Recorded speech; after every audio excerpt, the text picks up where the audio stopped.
une anthologie des lectures des paroles de Dieu Tout-Puissant.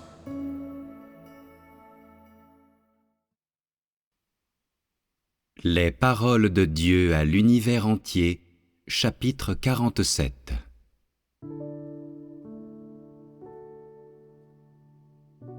Afin que les hommes mûrissent dans la vie et que les hommes et moi puissions, partageant une ambition commune, obtenir des résultats, j'ai toujours encouragé les humains, leur permettant de tirer nourriture et soutien de ma parole et de recevoir toute mon abondance.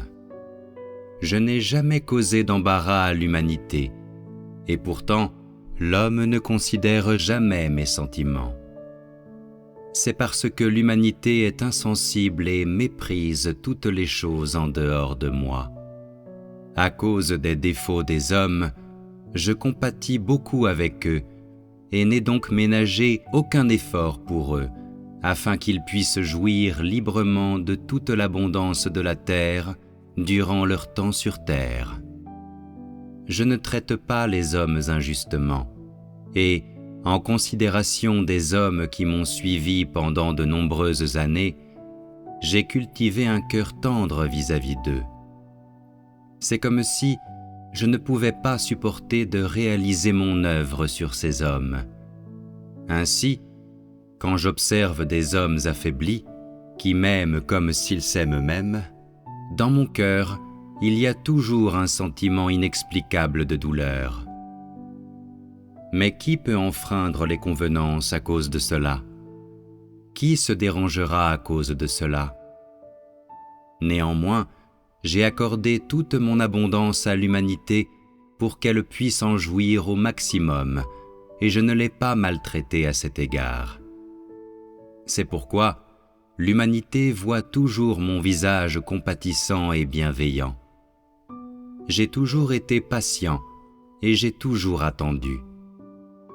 Quand les hommes se seront suffisamment divertis et commenceront à s'ennuyer, à ce moment-là, je commencerai à satisfaire leurs demandes et à permettre à tous les hommes d'échapper à leur vie vide, et je ne traiterai plus jamais avec l'humanité. Sur la terre, j'avais utilisé l'eau de mer pour engloutir les hommes. Je les avais contrôlés par des famines, je les avais menacés d'invasion d'insectes, et j'avais utilisé les pluies diluviennes pour les arroser. Or les hommes n'ont jamais senti le vide de la vie. Encore maintenant, l'homme ne comprend toujours pas le sens de vivre sur la terre. Serait-ce que vivre en ma présence soit l'aspect le plus profondément signifiant de la vie humaine? Est-ce que vivre en moi permet d'échapper à la menace d'un désastre? Combien de corps charnels sur terre ont vécu dans la liberté de la jouissance de soi? Qui a échappé au vide de vivre dans la chair? Et pourtant, qui pourrait reconnaître cela? Depuis que j'ai créé l'humanité, personne n'a été capable de vivre une vie très signifiante sur la terre. Et donc, l'homme a toujours mené une vie oisive profondément insignifiante. Cependant, aucun n'est prêt à échapper à ce type d'impasse, et aucun n'est prêt à fuir sa vie vide et lasse. Dans l'expérience des hommes, aucun de ceux qui vivent dans la chair n'a échappé aux coutumes du monde des hommes, même s'ils trouvent des avantages à profiter de moi. Au lieu de cela, ils ont simplement toujours laissé la nature suivre son cours et continué à se duper eux-mêmes.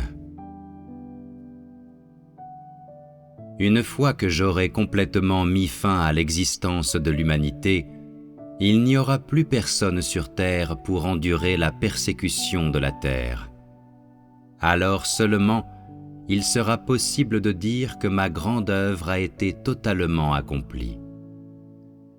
Dans les derniers jours de mon incarnation, l'œuvre que je souhaite accomplir, c'est de permettre aux gens de comprendre le vide d'une vie dans la chair, et je saisirai cette occasion pour exterminer la chair. Ensuite, il n'y aura plus d'humains sur la terre. Personne ne pleurera plus jamais à cause du vide de la terre. Personne ne parlera plus jamais des difficultés de la chair. Personne ne se plaindra plus jamais du fait que je suis injuste, et tous les hommes et toutes les choses entreront en repos.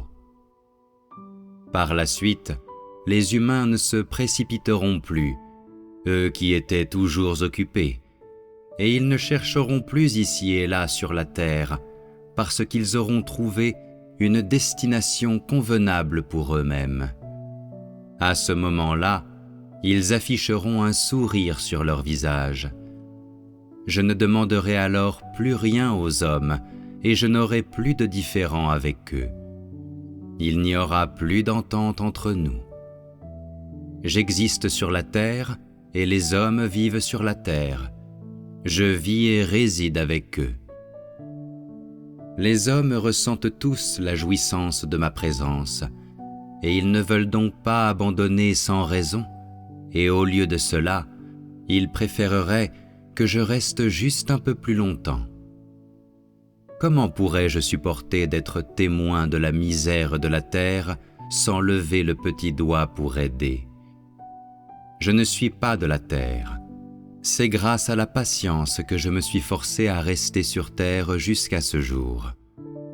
Sans l'imploration sans fin des hommes, je serais parti depuis longtemps.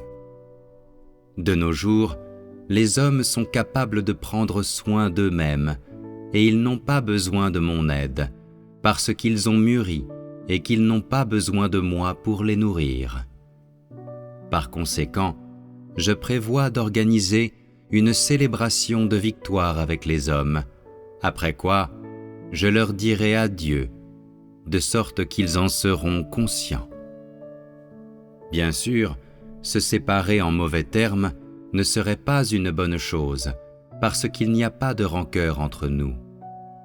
Donc, l'amitié entre nous sera éternelle. J'espère qu'après que nous nous serons séparés, les humains seront capables de poursuivre mon héritage. N'oubliez pas les enseignements que j'ai fournis durant ma vie.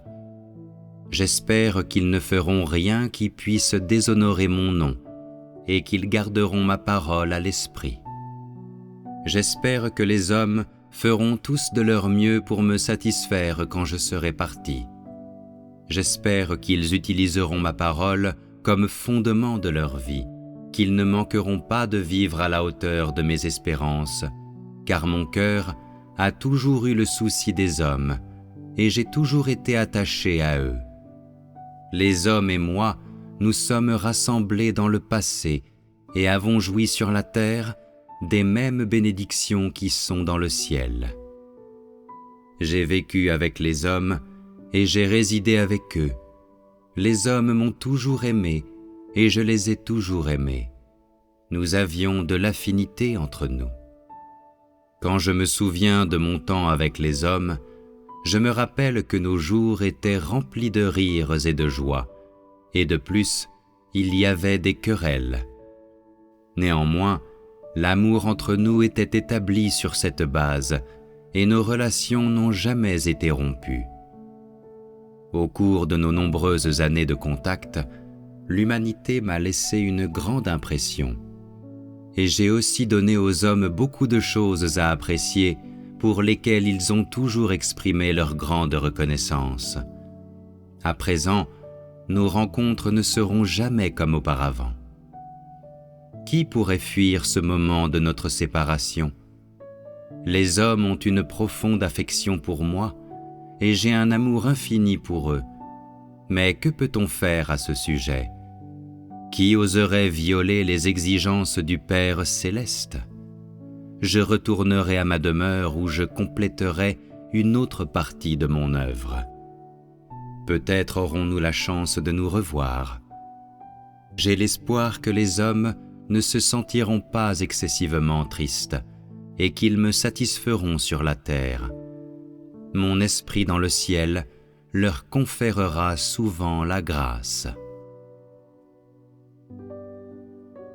À l'époque de la création, j'avais prophétisé que, dans les derniers jours, je rassemblerai un groupe d'hommes qui sont d'un même esprit avec moi. J'avais prédit qu'après avoir établi un modèle sur la terre dans les derniers jours, je retournerai à ma demeure. Une fois que tous les hommes m'auront satisfait, ils auront accompli mes exigences et je ne leur demanderai plus rien. Au lieu de cela, les hommes et moi partagerons des anecdotes du bon vieux temps, et après cela, nous nous séparerons. J'ai commencé cette œuvre et j'ai permis aux hommes de se préparer mentalement et de comprendre mes intentions, de crainte qu'ils ne se méprennent et pensent que je suis cruel ou sans cœur, ce qui n'est pas mon intention. Est-ce que l'humanité m'aime, mais refuse pourtant de me laisser un lieu de repos approprié? L'humanité n'est-elle pas prête à implorer le Père céleste pour moi? L'homme n'a-t-il pas versé des larmes de compassion à mon égard? L'humanité n'a-t-elle pas aidé à réaliser une prompte rencontre entre nous, le Père et le Fils? Pourquoi alors ne le veut-elle pas maintenant? Mon ministère sur la terre a été réalisé et après m'être séparé de l'humanité, je continuerai encore à aider l'humanité. N'est-ce pas bien? Pour que mon œuvre atteigne de meilleurs résultats et pour qu'elle soit mutuellement bénéfique, nous devons nous séparer, même si c'est douloureux. Laissons couler nos larmes en silence. Je ne ferai plus de reproches à l'humanité. Dans le passé, j'ai dit beaucoup de choses qui ont toutes piqué le cœur même des hommes, leur faisant verser des larmes de chagrin. Pour cela, je m'excuse à présent auprès des hommes et demande leur pardon. Je demande qu'ils ne me haïssent pas, car tout cela n'est que pour leur bien. J'espère donc que l'humanité comprendra mon cœur. Dans le passé, nous avons eu nos différends, mais en y repensant, nous en avons tous les deux bénéficié. À cause de ces différends, Dieu et les hommes ont construit un pont d'amitié entre eux. N'est-ce pas le fruit de nos efforts de collaboration? Nous devrions tous apprécier cela. Je demande aux hommes de pardonner mes erreurs passées. Leurs transgressions également seront oubliées. Tant que dans le futur, l'homme sera capable de me donner de l'amour en retour, alors cela apportera du réconfort à mon esprit dans les cieux. Je ne sais pas quelle est la résolution de l'humanité à cet égard, si oui ou non, l'homme est prêt à me satisfaire dans ma dernière demande. Je ne demande rien d'autre aux hommes, seulement qu'ils m'aiment. Cela suffit. Cela peut-il être réalisé? Que toutes les choses désagréables qui se sont passées entre nous soient reléguées dans le passé. Qu'il y ait toujours de l'amour entre nous. J'ai donné tant d'amour à l'humanité et elle a payé un prix si lourd pour m'aimer. J'espère donc que l'humanité chérira l'amour non dilué et pur entre nous, de sorte que notre amour s'étendra à travers le monde des hommes et sera perpétué à jamais.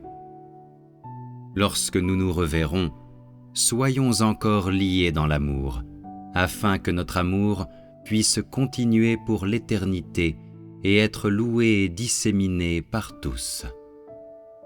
Cela me satisferait, et je montrerai mon visage souriant à l'humanité. J'espère que les hommes se souviendront de mes exhortations.